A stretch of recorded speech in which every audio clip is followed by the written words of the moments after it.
Didn't mean to scare the puppies. It's 6:01 on Tuesday, May 3rd, 2022, and I hereby call this regularly scheduled meeting of the City Council to order. Could you please bow your heads for invocation by Councilman Marr? Lord, we ask you to come down and be with us, to guide our decision making, to help the citizens and the people of Diamond Head as they go about their work days, to enjoy the blessings and bounty that you've given them. We ask you, Lord, for all those who don't feel like they have blessings and bounty, to feel your touch of love, and we ask you to make us your instruments. Amen. Amen. Please stand for the Pledge of Allegiance.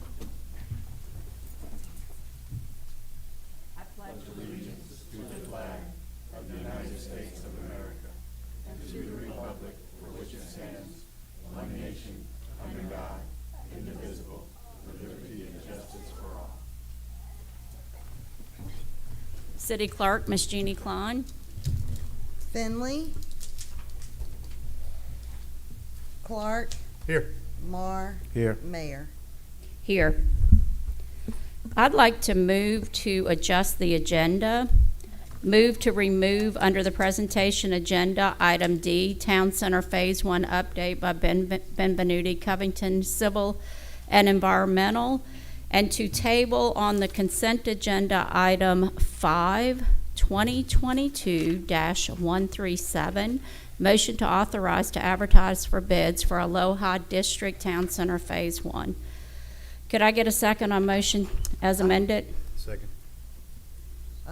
18A, please. 22022-168. Motion to approve payments to Kenichi Engineering. That was. Oh, okay. 18A. Do we have that one written out? I have it right here. Thank you.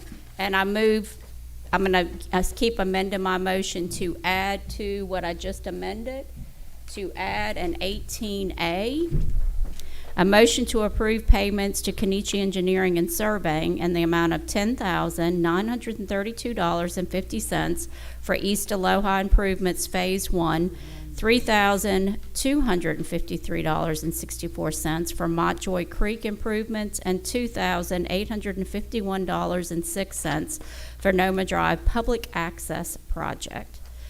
Could I get a second for motion to move agenda as described? Second. Second made by Councilman Marr. Clark. Sorry, couldn't hear. Right. I'm making it up. All in favor? Aye. Aye. The next regularly scheduled meeting of the City Council will be held on May 17th, 2022 at 6 p.m. in Council Chambers at City Hall, located at 5000 Diamond Head Circle. Tonight we have a proclamation to proclaim April 30th National Therapy Animal Day. There are thousands of pet partners, therapy animal teams serving communities across the United States. Whereas Pet Partners has designated April 30th as National Therapy Animal Day, and whereas Pet Partners therapy animal teams in the town of Diamond Head play an essential role in improving human health and well-being through the human-animal bond, and whereas Pet Partners therapy animal teams make millions of visits per year in settings such as hospitals, nursing homes, schools, and hospice, and whereas Pet Partner animal teams interact with a variety of people in our community, including our veterans, seniors, patients, students facing literacy challenges, and those approaching the end of life. And whereas those exceptional therapy animals who partner with their human companions bring comfort and healing to those in need. Now, therefore, I, Nancy Deprio, Mayor of the City of Diamond Head, do proclaim April 30th, 2022 as National Therapy Animal Day in the City of Diamond Head, and encourage our citizens to celebrate our therapy animals and their human handlers. I publicly salute the service of therapy animal teams in our communities, and in our communities across the nation, proclaimed and approved this third day of May 2022. Thank you all for your service. That is quite a commitment. So, and who am I going to present to? Okay. We'd like to get a group picture with all these precious babies. Can y'all stand up here in front and we'll, okay. If we could stand behind them.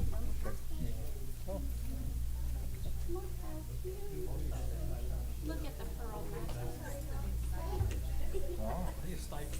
I'm going to come down and stand by you. Y'all want to all go down? This is going to be hard to take. Whatever you want. So we all go down. Okay. Probably need to all kind of slide this way. He's old. The one with the tongue hanging out that's in the sun and old. He has no teeth. I'm not sure about it. Yeah, he has no teeth. I can't get y'all with the podium. One side or the other. One side or the other. Yeah, because of the podium. Yeah.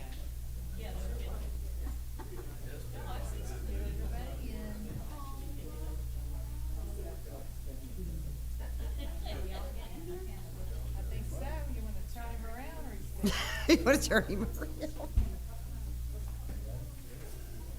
got it? Okay, everybody look this way. Ready? 1, 2, and 3. One more. All right. Thank you very much. Go ahead and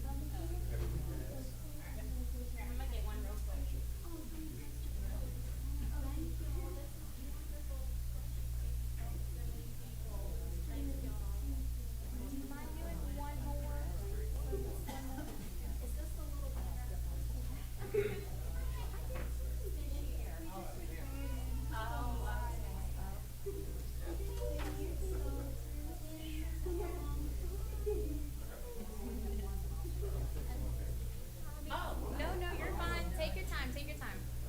I know they're all really cute. Me too. Y'all ready? 1, 2, 3.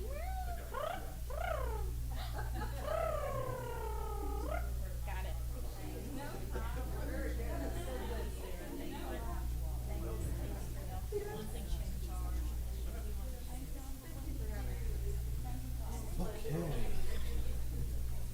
Okay.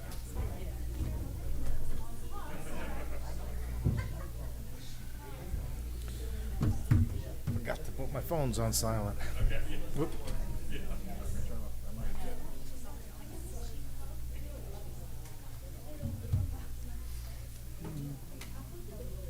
ain't gonna pin. Picked a heck of a night to go out.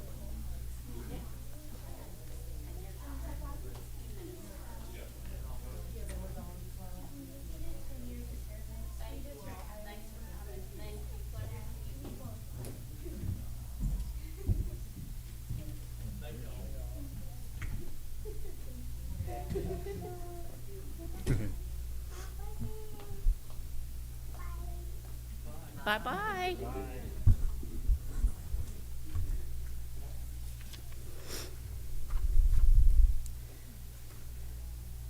So our next presentation, we're gonna get on to the Canal Hydrographic Survey because I'm very excited to hear about that. But before that, it is the 23rd Annual Professional Municipal Clerks Week this week, May 1st through the 7th. MSC acknowledges the 53rd Annual Professional Clerks Week. The City of Diamond Head has 2 dedicated city clerk and a deputy clerk, 2 dedicated employees that work extremely hard for our city every day. Every day, sometimes every afternoon. So we want to say we greatly appreciate the both of you. We thank you very much for your service and your commitment to the City of Diamond Head and everything that you do for the residents of Diamond Head. We greatly appreciate you.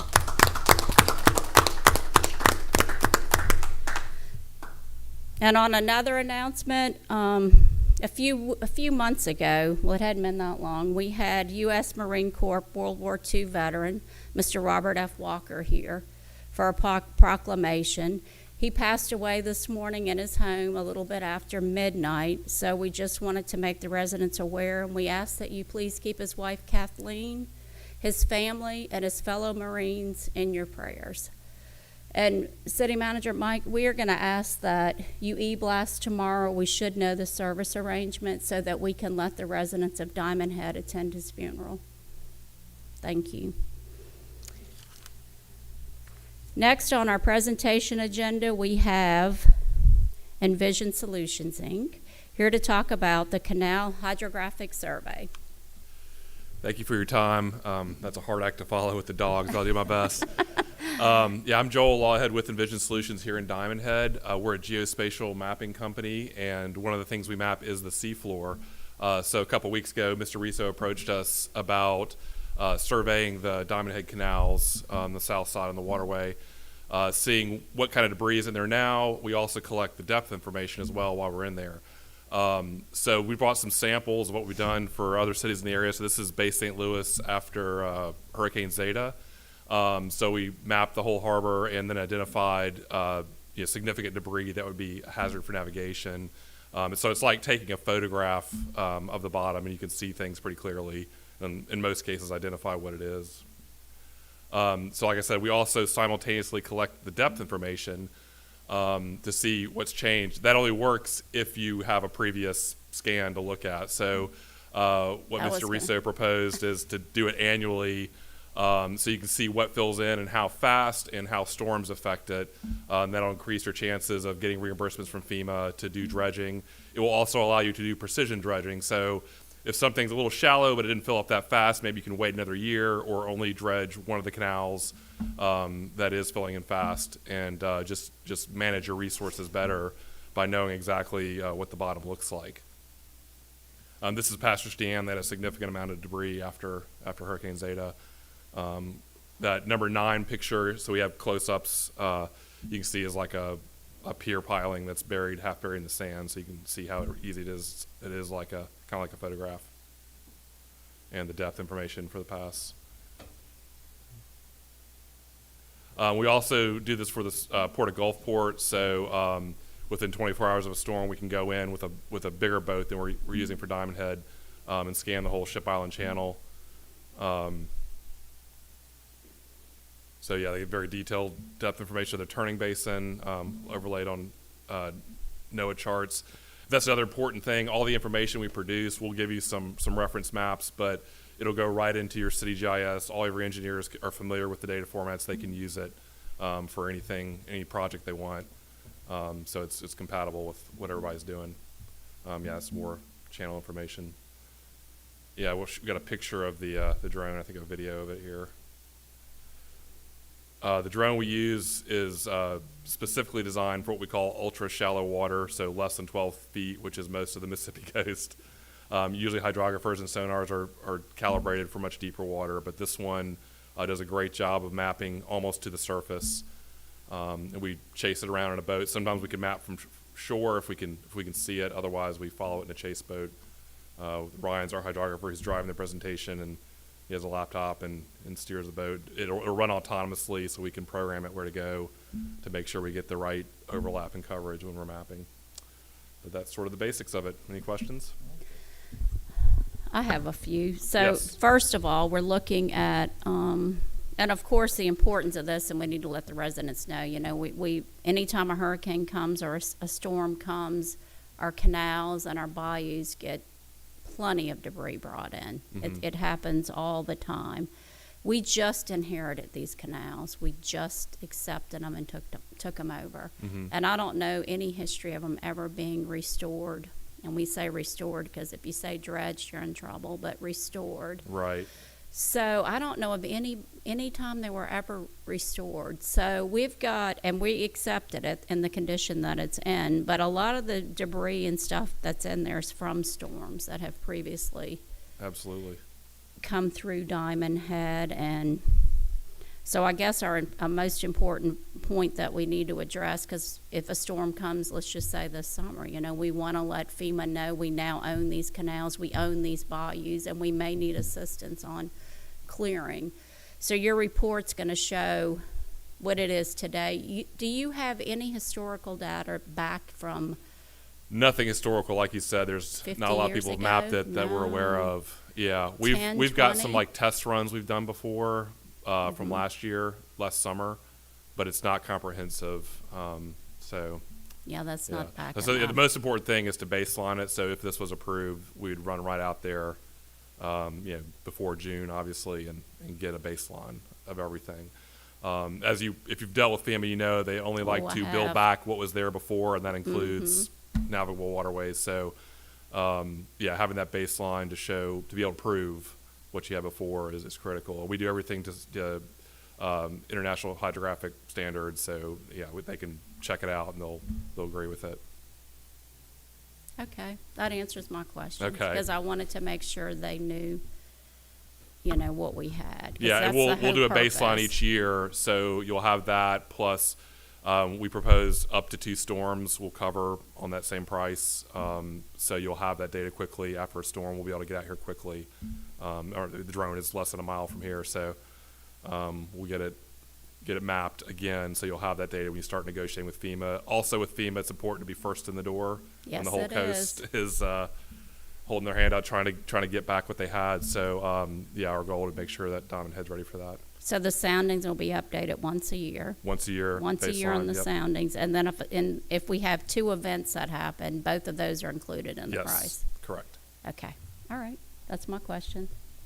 How exciting, okay. It'll be cool. That Yeah. cleared up a lot, because I was very concerned about that. with Right, I FEMA. understand. Yeah, it's Okay. an issue. Yeah. So obviously, Mayor, we've all gotten comments from residents who live on the south side about possible debris in the water still from the various storms that have come through over Definitely. these years, and also sediment in primarily 3 major canals that are not navigable right now. I'd commented to y'all before that, in riding the canals with Ricky and his boat, we're basically at least 4 feet of depth on a standard day on riding most of the canals, which for the most part will take care of all the boats on the south side, except something that's a little bit bigger, which for most residents will be able to navigate their boats. So my approach kind of right now, and when we looked at after Zeta about trying to do a project worksheet, one of the biggest things that came back was, have you been maintaining the canals? Do you have evidence of maintenance? And the answer was no. Do you have historical data? No. So my approach of what I'm trying to do is basically, and asking for an annual, is that we can show every year, be able to get a snapshot, this is where we are. And, if there's one area that's building up a little sediment, we can go attack that one area on a small project and do it through the operating account, not a big deal, compared to having this massive project. Okay? Same thing if a log floats in and sinks, they can identify it, we can grab it, one log, get it out, and that way we know it's clean before we go into hurricane season. When they go out, again after a storm, assuming we have a hurricane or some tropical storm, and identify anything in the water, we know that's new because we've got a clean bill of sale kind of thing, boom, back in the spring. But trying to just look at a long-term maintenance program for the canals on how do we do it where it's not this big, massive elephant we got to eat financially, but something that we can attack in small bites each year to make sure that our residents continue to enjoy the south side. So that's kind of the approach I'm taking with asking Envision to get involved, and then looking from there to come back and say, all right, let's look at maybe dredging those 3 canals that are non-navigable, and then possibly if they identify debris like we've seen in these pictures, saying, let's go grab those logs and let's get it clean. And be kind of 3-step process is what I'm looking at right now. And I think we've reviewed this and discussed it enough to know, the total restoration was about $5 million, and that's a lot to bite off. But FEMA needs to understand, we just accepted these. So we have no historical data because we just got them. Right. So we can't be expected to produce something that doesn't exist It's because we impossible for you just to got have. them. Right. We just That's took right. them over. All right, well, that sounds good. Thank Thank you you. very much. Appreciate it. The only other It is- comment I'd make is we also have a prearranged contract with Ashbritt for debris cleanup. And Right. it includes waterways. So if they go in and find stuff, we can immediately, as we're putting trucks on the street, we tell them deploy the equipment for the water as well. We'll hand them lat longs for that debris. That sounds like everybody working together. Excellent. The time now is 6:21. Councilman Finley is now entering the meeting.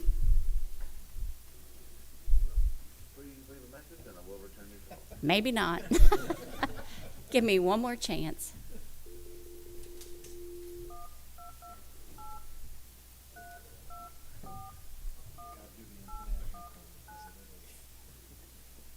Was it Italy?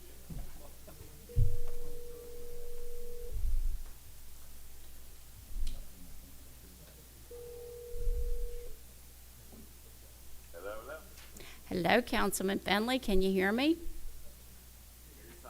All right, thank you. Okay. We have removed item D, the Town Center Phase 1 update. Next, we have Ben Benvenuti coming up here to present us the Subbasin A drainage analysis.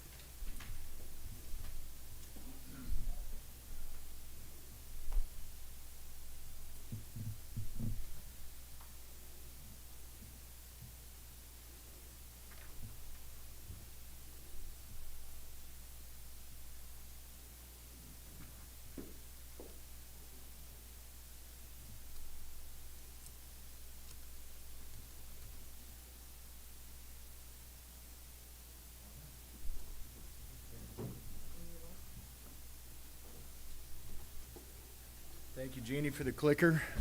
And I've got Andrew Levins with us. He's a senior engineer and has been working heavily on this project with us. I appreciate the opportunity to come speak with you today. So we're going to give you an update on the Stormwater Master Plan for Watershed A, as well as drainage areas 55 and 56. I think it'd be better if y'all watch the screen. If not, I've got a couple printouts, but we're going to get to some interactive maps in a minute, hopefully.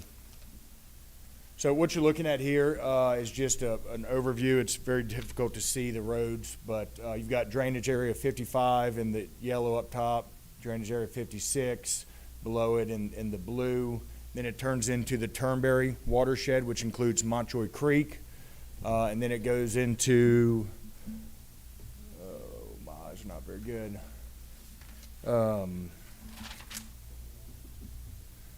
Calipacona, and then Appalahama. And so we've broken up into 3 sub-watersheds in Watershed A. Do you have a printout? I do, right here. Because I'm like in the middle and being I'm this young, I can't see that far away. Thank you. So how'd we get here? Quickly, in 2014, it started with Seymour Engineering. They identified and examined the major downstream drainage outfalls to determine if the capacity of each outfall was sufficient for the estimated peak stormwater runoff. So they broke the city into multiple subwatersheds. They calculated peak runoff in those watersheds and then analyzed the outfalls and made the determination that all except for G was adequate, and I believe the improvements of G have been made. That is correct. And so we're looking at A in this study, and the outfall is adequate. It goes Montreal Creek underneath Diamond Head Drive. In 2009, fast forward to 2019, there was overbank flooding in the Turnberry area north of Malahui, and that we studied a hydrologic and hydraulic model in Turnberry, identified improvements there. In September 2019, improvements were made to the Cardinal 4 pond to remove sediment and lower the water surface elevation of the pond to provide additional storage capacity. Fast forward to 2021 in Tropical Storm Claudette. In June of 2021, it dropped 11.83 inches of rain, which is equivalent to about a 50-year rainfall, and it had a storm surge just under 5 feet. So multiple structures, I think somewhere around the number of 50 structures in Diamond Head had experienced structure flooding. 30 of those were in Watershed A. And so in October of 2021, we started the process of extending our Turnberry model into all of Watershed A.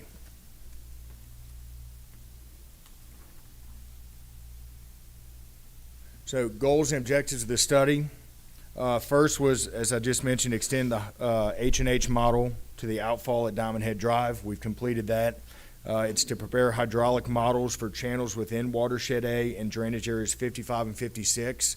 We started with Montreal Creek and then looked at the 2 tributaries, major tributaries connecting from the west into Montreal Creek. The next step on the modeling will be looking at the tributary within drainage areas 55 and 56 that drains that area. The third goal was to analyze those models over peak discharges. And so working with the administration, we wanted to look at peak discharges of just riverine or rainfall events and then compare those to tailwater events or storm surge events and see what effects we would have on a 25-year rain event if we had a 25-year storm surge. And so in a minute, we'll look at some of those maps. The next will be developing these maps, which I just mentioned. We'll look at those in a minute. And then finally is to identify and prioritize improvements to reduce structure flooding, overbank flooding, and roadway flooding. And when we identify those improvements, we will develop cost estimates and identify any regulatory hurdles that go along with them. All right, there's a lot on this screen. I will try and get through it pretty quickly and so we can get to the maps. These are preliminary findings as of today. Montreal Creek, Appalahama, and Calipacona tributaries. Those are two major tributaries that tie into Montreal Creek. The modeling results indicate that Montreal Creek and the two tributaries are in general not a source of flooding under normal tailwater conditions, meaning for a 100-year storm event, they have the carrying capacity. For the most part, there are a few homes located along these tributaries that are on, what we'll say are on the bubble based on finished floor elevations. They may be shown in the inundation area and they may need additional improvements, but we'll look at those in a minute. Local drainage. So after we determined that through the modeling that the tributaries in Montreal Creek were sufficient for the 100-year, we moved into local drainage, right? We had 30 structures in Watershed A that took flooding. Andrew went out and visited those structures. I've spent a day out with the mayor looking at problem areas. I've spent some time with the administration and council members looking at problem areas. And so it's now determining what are we seeing in those areas that's preventing the conveyance of stormwater into our major tributaries in Montreal Creek. The next thing would be elevation data. We'll look at a spreadsheet here in a minute, but of these structure floodings, of the 30 in Watershed A, 14 of them are below the base flood elevation, the FEMA coastal base flood elevation. And then finally, erosion. Although the carrying capacity is there in the major tributaries, we've got pretty serious erosion along Montreal Creek and its tributaries in certain areas. This area is made up of clays and sands, and over time they are going to move and erode.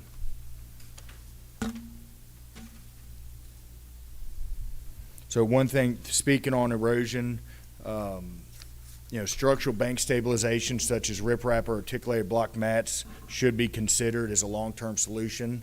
That's a pretty big project, but it needs to be identified in this study to stabilize the banks. All right, Andrew, let's go to the maps if you can.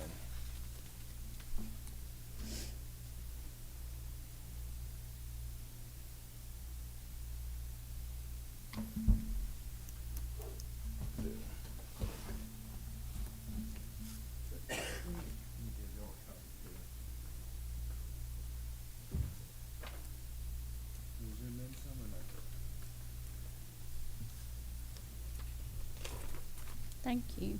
Ooh, this is bigger. Much bigger.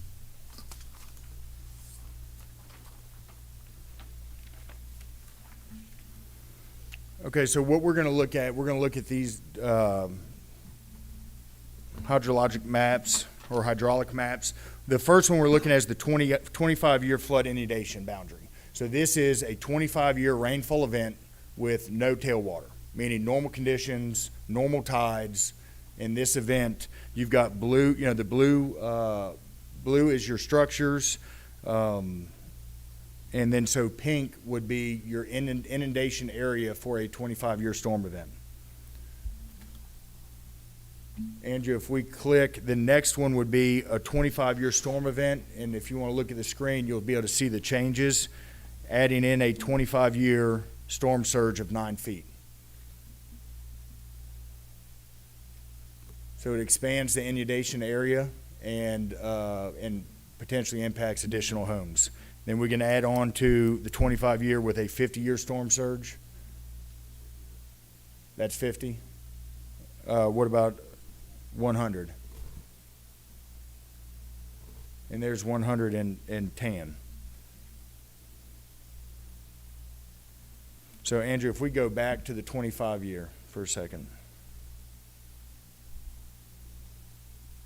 So what you can see is Montreal Creek. Let's see.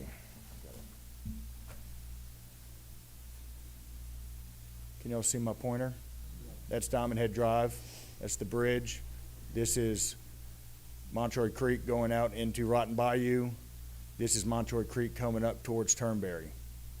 All right, and then you've got your tributary here going back to Mahalahui Way, and then this one coming to the southeast, or southeast. So one thing to notice, as we, and Andrew, what we can do is we can just go straight to the 100-year storm surge.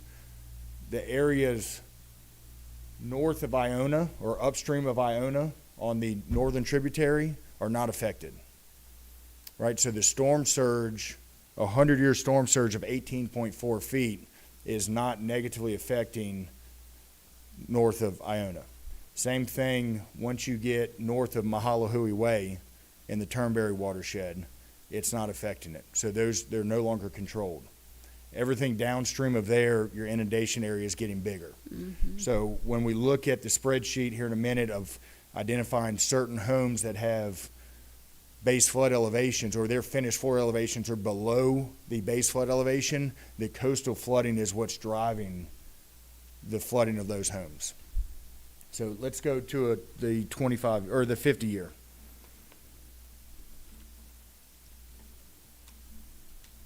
And the maps you're looking at, Mayor and Councilman, is, all three are turned on. So this is a 50-year rain event. This is 12.5 inches over a 24-hour period. This is essentially Claudette with no storm surge. And you can see we've got homes on Appalahama that have been impacted. And then we've got the home on the corner of Kiko and Mahalahui Drive that has potential impacts. And so if we roll through, if y'all want to see the progression of adding in storm surge,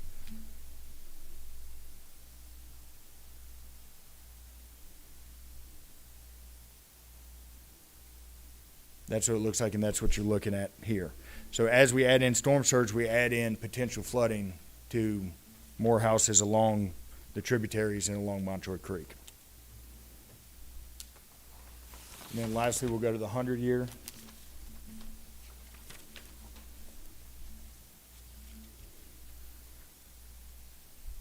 And so this is, again, the 100-year with no tailwater, no storm surge. You've got the homes along Appalahama that are impacted. And then you've got the home, again, at Mahalahui and Kiko. But then you start looking at homes along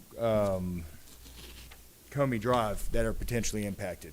Now, just because it's shown in the inundation area does not mean the finished floor elevation, it does not mean they're getting water in their house, right? And so we're collecting additional survey data. And I failed to mention, one of the first things we did is send a survey team out in the field, get drainage culverts, get finished floor elevations on the houses that we knew that flooded.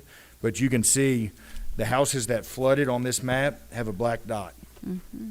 Some of these houses don't have a black dot, but could potentially be impacted during certain storm intervals. So we're going back out now that this modeling is complete. We're picking up additional finished floor elevations. We're picking up additional structures, and that's what transitions into the local drainage issues. Right? 16 of the homes that flooded are above the base flood elevation. So there's local issues, either culverts that have failed, culverts that are undersized, landscape culverts that were put in that are undersized, obstructions and ditches. There's things that are preventing water to get to our major tributaries. So any questions on the map before we go back to the presentation? I have one, just with this last map slide. So houses flooded, but it may be fixable for the ones that are above the base flood elevation by doing culverts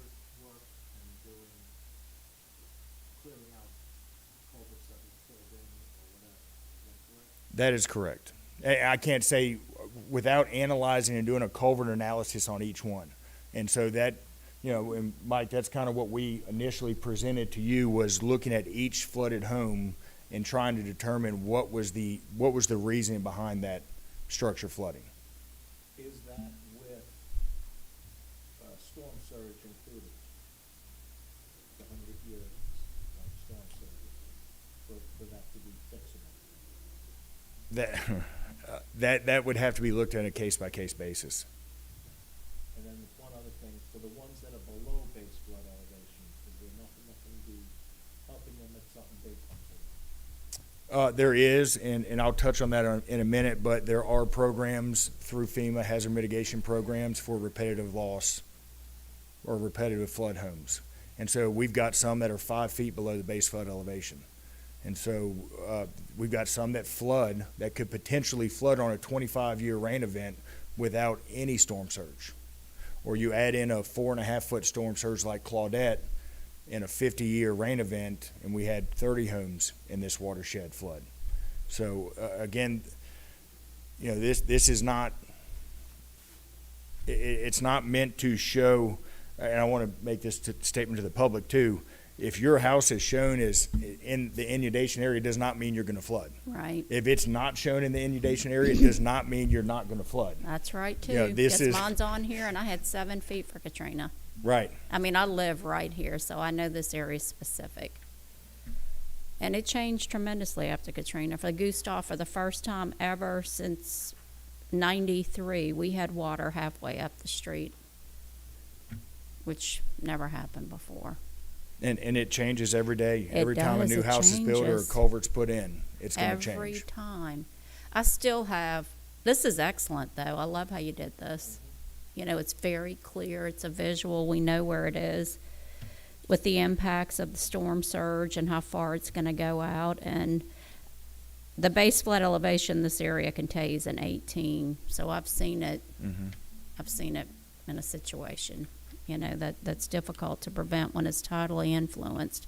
But just on regular rain events, normal rain events, we still have a lot of areas, and I know you and I visited. I still have another whole day if you could spend it with me on Absolutely. because those areas we know have flooding. They've been identified, and it's not a result of what you're talking about here. It's a result of culverts being damaged or landscape culverts being damaged or things being undersized. And those are the areas which is we have to identify and try to figure out solutions on.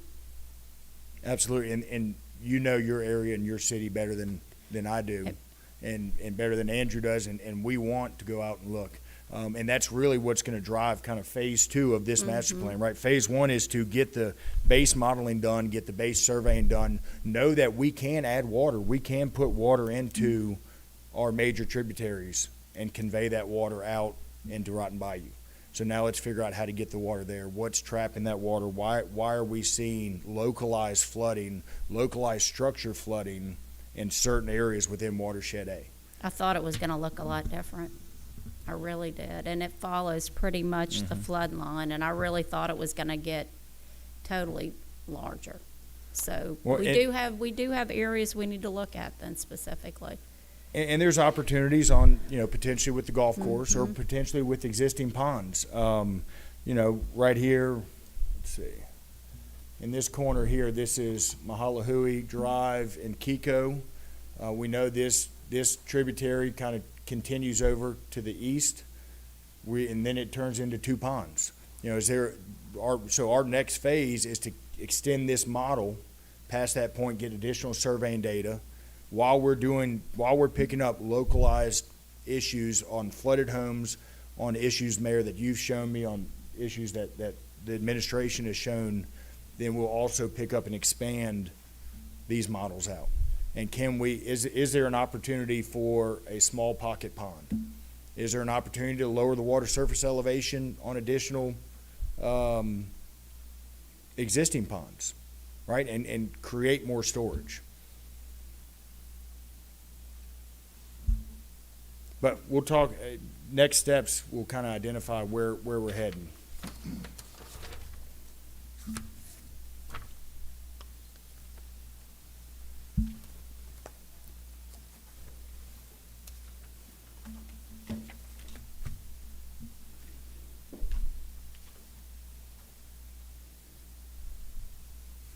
So again, this is the spreadsheet I was referencing. 14 of the 30 homes that we identified that had structure flooding in Watershed A are below the base flood elevation, anywhere from 1 foot to 5.7 feet. So there's good opportunity to work with the administration, with the city, with Rostan, and with MEMA and FEMA to identify if there's available hazard mitigation dollars to either raise or buy properties. Obviously, that's all voluntary, and it's just one avenue. But there's not a whole lot you can do within our tributaries to lower the water surface elevation to prevent flooding from a storm surge. This is all coastal here. So when we have a hurricane or a tropical event, the ones that are below are the ones that are most likely to flood. Let me just ask you, when was the base flood elevation last determined? 2009, we adopted the new FEMA maps. And we know from FEMA that if homes that are below the base flood elevation flood again and their damage greater than 50%, then the residents have a problem.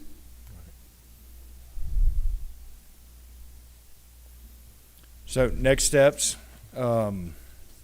continue identifying local drainage problem areas. So we're looking at all the structures that flooded. We're looking at potential, what I'll call the bubble structures that are in the inundation area. Let's figure out the finished floor elevation. We're looking at undersized culverts. We've identified in our initial surveying effort, I think 13 or 14 either culverts that are broken, failed, undersized, junction boxes that are no longer accepting water. And so those are immediate actions that we can take and make recommendations now that the city can start moving forward on small projects to improve those areas. Again, complete additional H&H modeling in drainage area 55 and 56. Repair and replace damaged culverts, as I just referenced. A ditch cleaning program. That is key, right? Let's reestablish the carrying capacity of our roadside ditches. And let's identify where roadside ditches were filled in. Let's identify where we have culverts that are under 18 inches. And either upsize the culverts or replace the culverts and make sure they carry a 25-year capacity. In phase 2, are you going to be specifically noting where all of this will be and what priority to go with after? Absolutely. And so the goal would be breaking it into a capital improvement program.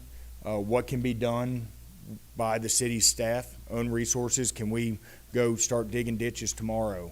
And where do we start? Where do we start and start fanning out in Watershed A? What culverts can the city replace with your own equipment and staff? And then what needs to be bid out as individual projects? And really what drives that will be the analysis of each local drainage problem that we've been finding. You have the shapefile with all the culvert sizes, correct? We do. Okay. Because that is a big help right there. It is. Absolutely. Okay. And we don't want to go out and survey every culvert Right. at this point.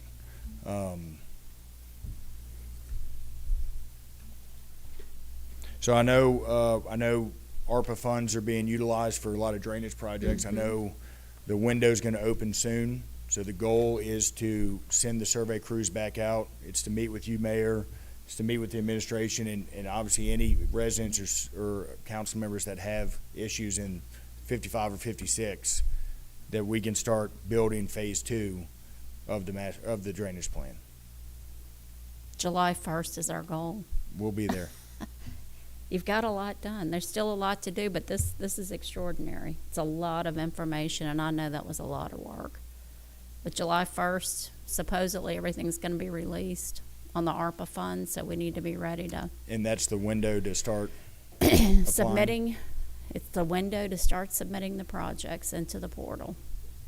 And we did recently learn that when Lieutenant Governor was down, that ARPA funds can be matched if the county chooses to give the city some of their ARPA funds, those can be added with ours. And then we get a match on the funds that we receive from them. So we're working on that as well. We could turn our 4 million into 8 million. Right. That's fantastic.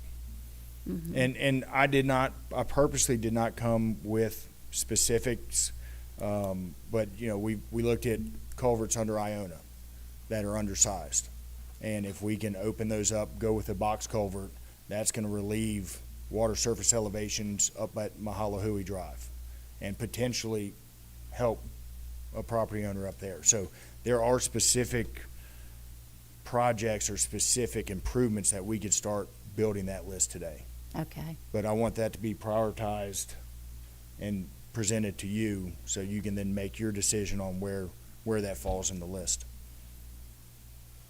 I still have a list, but once we spend a day out there and go over the list, you know, then I know I'm clear and everything that I know is a situation is added, and then we can prioritize. Let me just ask, Subbasin A covers about 40% of the city's drainage? 25%? 450 acres?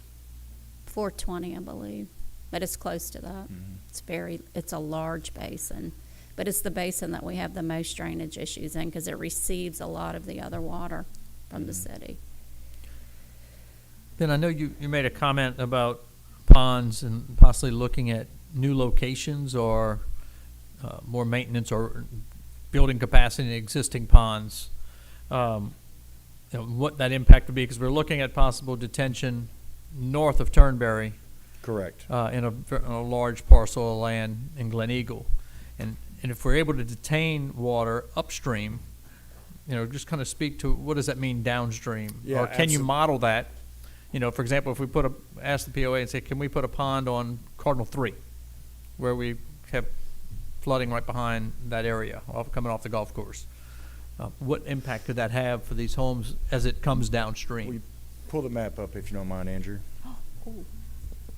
The other thing before you start talking is the difference in capacity between a landscape culvert and an open ditch on the roadside. Monumental. Monumental. Yes.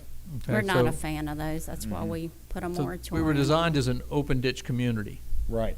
okay, from 1970. And over the years, we've added a lot of these landscape culverts, which ultimately don't have a lot of inlets. And then that water just ponds on top, and it can't get into a ditch and then moving. But just as you kind of talk, those are things that, you know, kind of come to mind or thinking about, well, it's not just undersized, but is it better to have an open ditch? So, just to address that real quick. Especially in these flooding An areas. open ditch provides more capacity. It provides more storage, but also, Mayor, one of the properties we looked at, when you go in and start installing landscape culverts, you're limited to how quickly you can get that water into the culvert, but also the direction of flow. If you start putting bends in it or you're rerouting, a lot of these are natural drainage ways. You know, the tributaries that we've talked about in Montreal Creek were natural drainage ways that we've then developed around. And so they are going to move, and they're going to tend to move, and they'll continue to move, but that was the path of least resistance. And when we start putting bends and culverts in that slow, you know, the idea is a culvert would speed up water, but not necessarily if you add distance or restrict the amount of water that can get into that culvert versus an open ditch.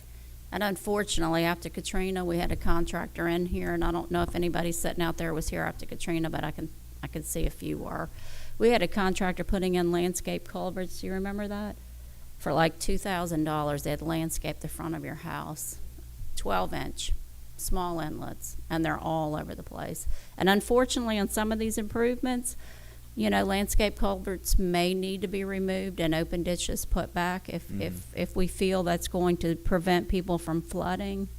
That's a difficult, you know, assignment that we're going to have to do, but preventing flooding is a top priority. And we see what's happening now with the pervious area being reduced by the new developments, and then the culverts being too small on the landscape culverts. Added together makes for a situation. if removing landscape culverts would be a good thing, and say we had residents that wanted to volunteer to have theirs poured, is that something the city would come by and do, or that you think the homeowner would be responsible That's a for good doing question. I mean, the city is able to work inside the easement. Mhm. So if there is a landscape culvert where it used to be a ditch along the roadside, we're able to take that out and return it to a ditch. And we've done it. I mean, And that's when where they we fail. need to look at. Very good point. that? I pulled mine up. Did you? I said it would. I know. Been there forever and a I day, can but- name about 5 that probably need. the other piece, back in 1970 and early on, if you look, there's a lot of metal culverts throughout this community that are rusted. Generally, if you look at it, the bottom part is just gone. And then you start, water's getting up underneath it, and eventually driveways start falling and cracking. And it's all because there's a rusted metal culvert under there that could be undersized. That could be, that's right. And any cross drains, and we've had conversations about this, is going to reinforced concrete pipe. Anything under roadways, making that change citywide. That should have been from the beginning, but that's okay. The other comment I would make is that the city council did authorize Rostan to put FEMA, or submit a notice of intent to FEMA for hazard mitigation, which included residential properties. So that's already been submitted back when, to put them on notice.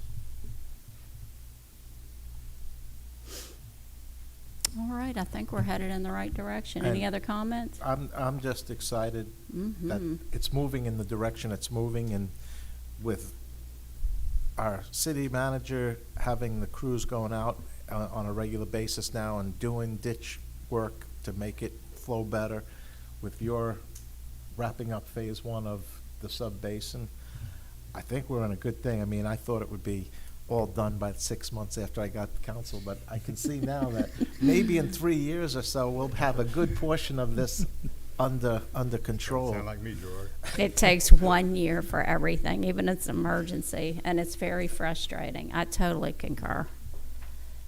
But Well, we this appreciate is it. moving along good. July 1st, that's our goal. So whenever you want to get with me for a day, I'm ready. Just let me know. I'll reach out to you tomorrow. Okay, There you go. excellent. Thank y'all very Thank you. much. Excellent work.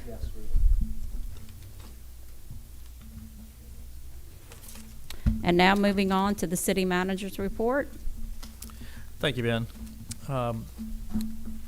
East Aloha Phase 2, I'm asking for authorization to select Covington Engineer as the consulting engineer for the MDOT grant through GRPC. This is Phase 2, adding the sidewalks, landscaping, lights on East Aloha after the roadway is complete. Basically, MDOT has a certain process you got to go through and jump through the hoops. This is part of the hoop that we got to jump through so they can get to work. Envision agreement, obviously they've already spoken, but asking for authorization to sign a multi-year agreement with Envision, which is a Diamond Head company, for hydrographic surveys on the canals of the south side. Again, they've kind of talked about what they would do for us and how it would do. You've seen the presentation, but again, just trying to prearrange all these things and figure out ways to have just an annual maintenance program, whether it's the streets, drainage, or canals. That's something we can work each year. Canal Improvements, over the last several years, obviously members of the council and administration have received numerous complaints from residents living on the south side. I've already kind of talked about that. 3 navigable waterways are not navigable. You can't take a boat down it. You could probably always walk it across it if you didn't sink. So looking to come to y'all with having, first of all, the surveys done, then looking to have a work assignment to go and say, let's go attack those 3 canals and try to bite, one bite at a time on the elephant on the south side. I do have the original permit from the 70s that Purcell did, and they were dredged to 6 feet. So that will be helpful whenever we go to restore to that original permit. So that's where I'm kind of heading with that. Donation of airport sign. We would like to thank Bill and Jill Tabbitt. Did I say it right? Tabbitt? That is correct. For their generous donation of a new sign on Airport Drive. This is for the airport community. So the motion on the agenda tonight is simply to formally accept the sign or accept the donation. Emergency road and bridge repair grant. During heavy rain events where there is tidal surge, there's a section of Bayou Drive by the power lines that goes underwater. We're all probably familiar with it. This road becomes not passable for residents, and those guys who live north of there are stuck in their properties until the water goes down. It also prevents any emergency vehicles from traveling north to get to those properties. In one of our last storms, there was a car stuck in the middle who tried to go through. I am asking for authorization to submit a grant application to the Emergency Road and Bridge Repair Fund to try to resolve the flooding area on the road by either building a small bridge or possibly elevating the road with culverts, but finding a solution to not have these people trapped in their homes. Road paving phase 4. So believe it or not, we've already done 3 major road paving projects. So we are asking for authorization to advertise phase 4. The council had previously approved the streets that was in this phase. Digital engineers completed their construction documents and ready to bid. The budget for this year is $794,000 worth of street paving. So obviously costs have gone up, so hopefully we're able to accomplish what we want to do based on the streets. The budget calendar, I'm asking for council approval to approve the calendar for preparation of our FY23 budget. Yes, it's that time of year again. This is the schedule we follow over the next several months as we begin to work on next year's budget. It's the same schedule we've also followed over the last 4 years that has been working well for us. And finally, there's an SMPDD donation or sponsorship. So I'm asking authorization to accept that sponsorship of $2,000 from SMPDD for the senior fair in May. And that's all I have for you. Any questions for the city manager? How are we looking on Diamond Head Drive East and the circle being paved? I know that's a lot of money to do all that, but. So obviously there has been a lot of talk on, when you look at east, and number one, it's about a 7-mile loop, and it's actually 4 lanes of paving. So cost estimate is somewhere around the $5 million range. So I have been coming up with some ideas to present to you guys. I'd like to do that with a full council in the near future and try to attack that and look at holistically how do we do the whole loop at one time, utilizing some new funds that are coming into the city from internet sales tax to be able to accomplish that. So I hope to bring a recommendation to y'all shortly. And also Diamond Head Drive, Diamond Head Drive North, several places that need it. Yeah. Diamond Head West, all of Diamond Head Circle, you can find. Bayou Drive is in serious need. And we're very fortunate that we got the funding for Noma Drive, because that was another one that needed it. But that Diamond Head Drive needs attention seriously, and that is a very costly undertaking. So I am preparing a recommendation to put to you guys. I'd like to do it with a full council. But there is some new stream of funds that weren't here a few years ago through the internet sales tax. Those numbers are higher than projected. And I think it could be a source that allows us to do this project, get it done, and so that our main drags, and Appalahama is pretty much done, Golf Club Drive is pretty much done. If we can get Jex and the Loop and Bayou, our pretty much our major thoroughways would be first class. So, And then we can continue with our phases, getting all the interior. and ideally, I'd like to streets. do it, later this year, I had a pending your few, approval. I had a few questions. Okay. Take a vote. Hey, I'm sitting on go. It's just waiting on some seats to get full here. Yes. Speaking of that, the election is next Tuesday, May 10th, for wards 2 and 3. So make sure if you live in those wards to get out and vote. The 3 solar panels that we bought, the radar signs, where are those specifically? They are in this building and ready to, I think back in this closet. So they are ready to be installed. Can we get one on Pocoyo Way? Because That's one of the locations that I talked to calls AJ on- about. Okay, so And that might be a good location for an additional stop sign. we got the To 3 slow that new, traffic down. and we haven't returned the one that was battery powered And yet. we are returning we've got the new one and we got to return the battery one. That So was we'll an have exchange, 3 so they'll all solar be solar. powered total. Yes, ma'am. Returning the battery. Okay. Stop And we'll sign listen on. to y'all again. Ideally, these are meant to be quick release. So we can put a sign or a structure up that can hold the sign and the policeman or public works can go up with a little key and pop the main thing out and stick it somewhere else. So it can be rotated throughout the city. Can we get all three of them to the police department tomorrow so they Well, have them Public in their Works hands? is going to install them. Okay, well, can So- they help us identify? I know Pokai Way, but, No, I know Pokai Way's on our list. okay.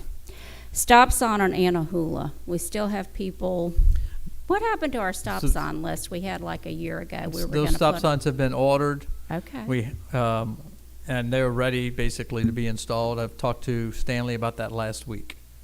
So Anahula and Alamona, Cola. Anahula and Cola, Mm-hmm. and Cola down the street. Kaylee, Yeah, Kaylee. yes. Those are the three, and then there's one up Cola a little bit. And then we're Okay. also adding a couple signs that say stop ahead, because that street does like this. Yeah, it dips down where you need to So we're go gonna do a on. press release to let people know, hey, these are the new stop sign locations, so people can be aware of what to expect before they go up. Okay, I wanted to give a shout out to Public Works on Appalahama Circle. I don't know if y'all been out to see it, but they did drainage work there in the ditch and the surrounding areas, and it looks amazing. It looks better than if we had a contractor come in. It was very professionally done, excellent work.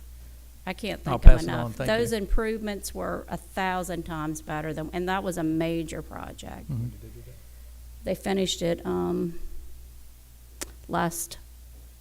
went out there Monday. They did a little work on it Monday, but they finished it last week. It's beautiful. You need to go see it. Excellent work. May 20th, Friday, May 20th is the senior fair. The following Friday, May 27th, is the pancake day for the seniors, village to village. And we forgot to announce that, so I wanted to say that. Any other questions? All right, moving along. Thank you. Could I get a motion to approve the April 13th, 2022 special called meeting minutes? Motion made by Councilman Finley. Could I get a second? Second. Second made by Councilman Mayor. All in favor? Aye. Roll call. Roll call. Mar. Sorry, Shane, we got a roll call. Finley? Yes. Clark? Yes. Yes. Yes. Motion to approve the April 19th, 2022 regularly scheduled meeting minutes. Could I get a motion? I move. Motion made by Councilman Clark. Could I get a second? Second. Second made by Councilman Marr. City Clerk. Finley? Yes. Clark? Yes. Yes. Mayor? Yes. Resolution 2022-169. Motion to adopt Resolution 2022-036, thereby abandoning a 5-foot drainage utility easement on each side of the common property line between lots 8 and 9, Diamond Head Phase 1, Unit 4, Block 3, for the purposes of constructing a residential structure. The physical address is 1014 Lanew Way. Parcel numbers are 067F-1-26-180.000 and 067F-1-26-181.000 Weber property. Could I get a motion? I move. Motion made by Councilman Clark. Could I get a second? Second. Second made by Councilman Marr. Excuse me. Called you mayor twice tonight. Any discussion to my left? No. Councilman Finley, any discussion? Thank you. City Clerk. Finley? Yes. Clark? Yes. Mark? Yes. Mayor? Yes. Consent agenda items 4, we've tabled 5, 6 through 18A. Could I get a motion? So moved. Motion made by Councilman Mark. Could I get a second? Second. Second made by Councilman Clark. City Clerk. Finley? Yes. Clark? Yes. Mark? Yes. Mayor? Yes. Claims payable. Could I get a motion to approve the docket of claims DKT 159524, DKT 159566 in the amount of $296,790.84? I move. Motion made by Councilman Clark. Could I get a second? Second. Second made by Councilman Marr. City Clerk. Finley? Yes. Yes. Yes. Council, Mr. Derek Cusick, is there any need for an executive session? There is need for executive session. Okay. I move to go into closed session to discuss the need for executive session. Could I get a second? Second. Second made by Councilman Marr. Do you want to be mayor? I just keep You're wanting the to mayor. I'm Mark. all in, oh, city clerk. Finley, Yes. Clark, Yes. Marr, Yes. Mayor. Yes. Councilman Finley, I'm going to disconnect you from the community phone and put you on my cell.